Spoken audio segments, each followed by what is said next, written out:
Good day. My name is Vannessa Nicholas, and I'm the Head of Estate Administration at Appleton Fiduciary Services. Today, I'd like to touch on the topic of bad will, bad estate, avoiding some of the common and costly mistakes. A badly drafted will can indeed lead to a messy and protracted administration of an estate. If you're in the process of setting up your will, your first will, or revising your existing will, it is essential to approach the process with care. Here are some of the common mistakes which you should avoid in order to ensure unnecessary complications in the administration of your estate when you pass away.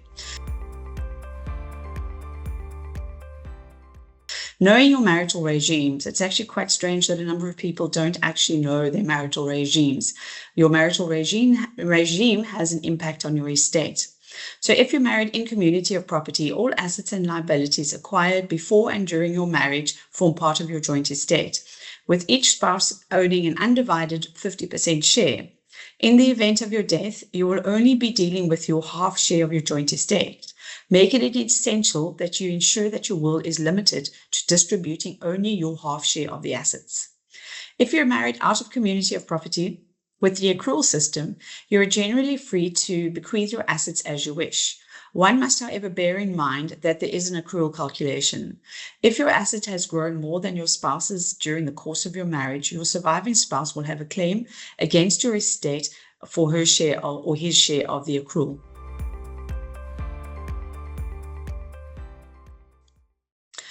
Failing to meet legal formalities.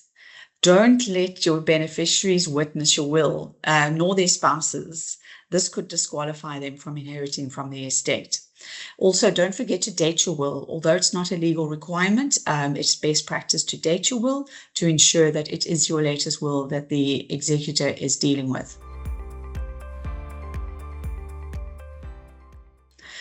Overlooking the need to revise your will periodically. In the case of divorce, making sure you revise your will. In the case of the birth of a new child. In the case of the death of one of your beneficiaries. Procrastination. I'll do it later. I'm too young. I don't have enough assets. Just bearing in mind that one needs to look at revise your will on a regular basis.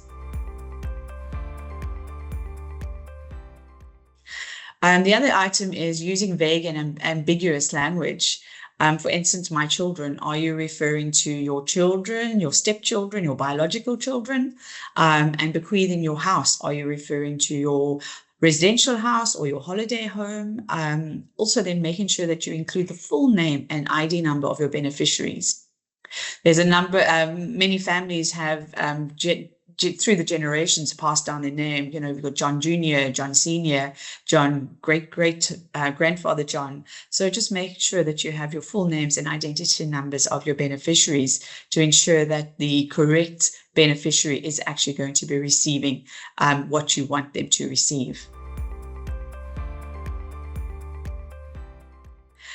Then the other thing is understanding exactly what belongs in your will and what does not. Life policies, endowment policies, which are payable directly to a beneficiary, nominated beneficiary, shouldn't be included in your will because they have a beneficiary on them and they will go to that beneficiary.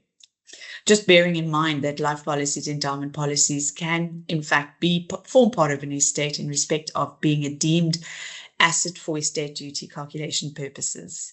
Retirement benefits. Retirement benefits also, these are allocated to your financial dependents in terms of Section 37C of the Pensions Fund Act.